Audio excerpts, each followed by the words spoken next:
may Let's just quickly reply.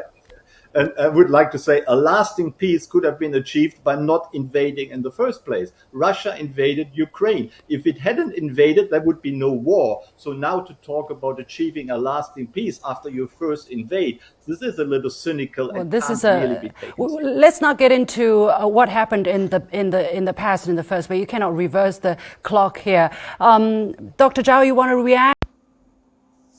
Thanks, Miss Zin. That was a sound advice.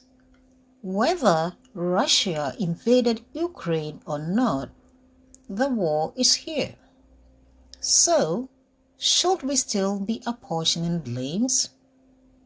Hello and welcome again to the Edge of Politics podcast.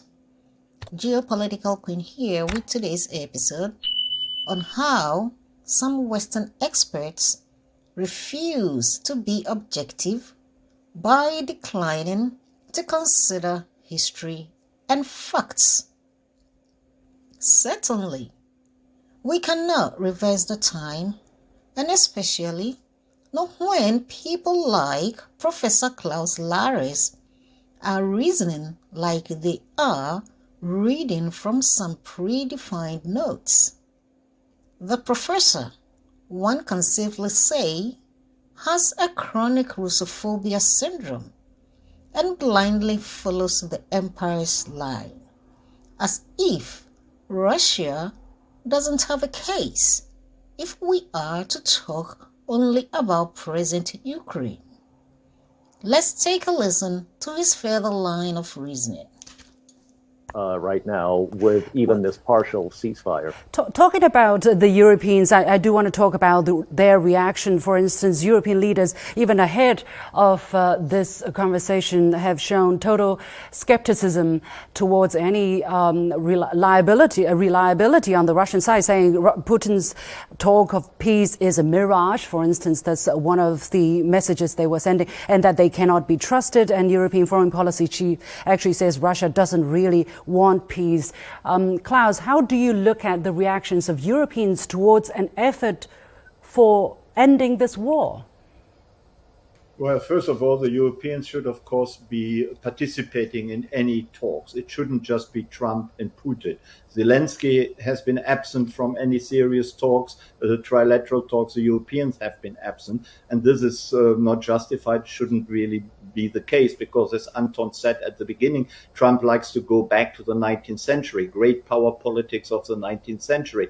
This should not be feasible. So, of course, the Europeans are quite skeptical about that phone call, and they don't trust the Russians. After all, as we just discussed, the Russians invaded in 2014, 2022. So it is difficult to now have an element of trust that whatever Putin says or promises, that he will actually stick to it instead of using the opportunity to rearm. So you seem to put the blame squarely on the Russians, Klaus. That's what I'm reading, because you seem to put the blame squarely on the Russians. So anything that the Russian says is not to be trusted. Anything that Russia does is not going to, is not good, is not trustworthy.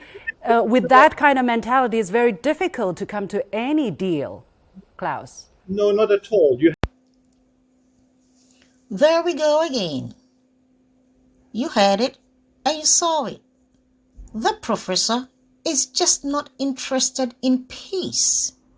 Neither is he interested in discussing anything that would lead to peace.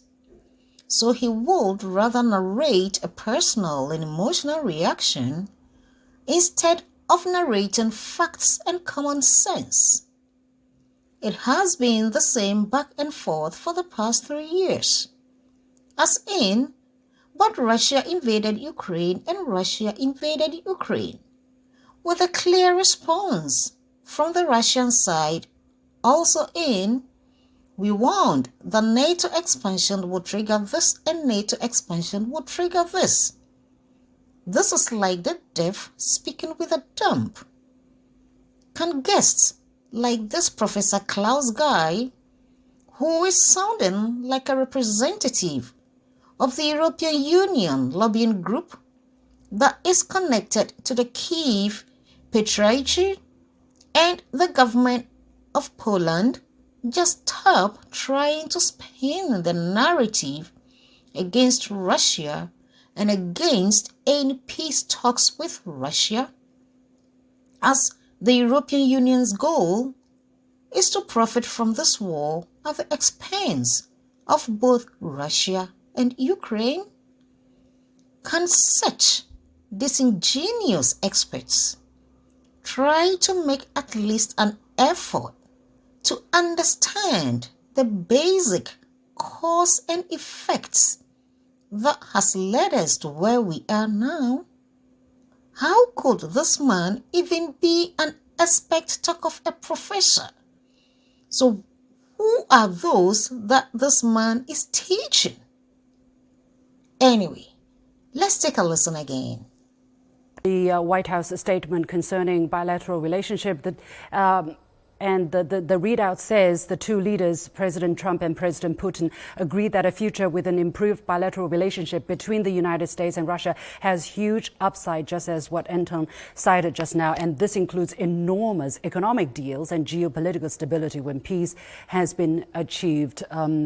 Klaus, how do you look at the broader implication of this conversation on both the economic perspective and geopolitical perspective? How do you look at this? Yeah, I think I largely agree with what was just said. I think Ukraine as such plays a relatively small role in Trump's mind. He wants to achieve peace in Ukraine, but for larger means. And first of all, he wants to go down in history as a peacemaker. We all know he has the ambition to win the Nobel Peace Prize, and he's serious about that. He really wants to create peace.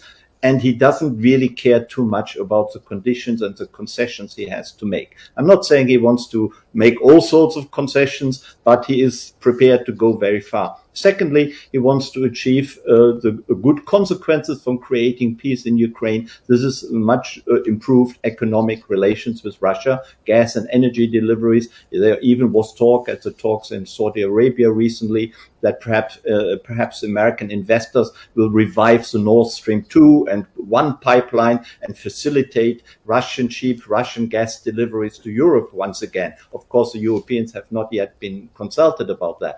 But it clearly indicates what Trump has in mind goes well beyond Ukraine, but he needs Ukraine or peace in Ukraine to achieve these larger ambitions, not least of himself as going down in world history.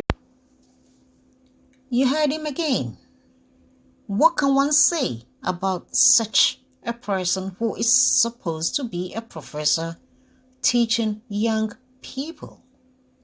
This professor really hates peace and seems profoundly misguided, attempting to frame the Ukraine conflict as if it emerged from a vacuum. Such individuals conveniently ignore the long-standing security concerns Russia has voiced out since at least 2007 in the famous memorandum from the now CIA Director Burns, "Niet means niet." These Western warmongers, blinded by an almost pathological Russophobia, refuse to acknowledge the broader geopolitical context. One must ask, how would they have reacted if Russia had been the one militarizing their neighboring countries? Would their response have been measured, or would it have been even more extreme? Well, as the sages said, to the victor goes the spoils.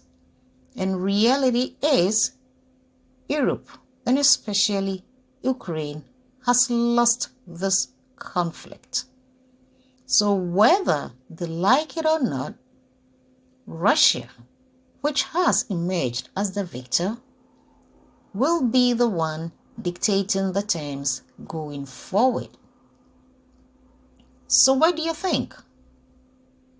Whether Russia invaded Ukraine or did not invade Ukraine, Are these Western oblivious experts trying to tell us that this conflict shouldn't be solved? Well, kindly leave your comments in the comment section below, and thanks for tuning in. I will be back with the next broadcast. Good day.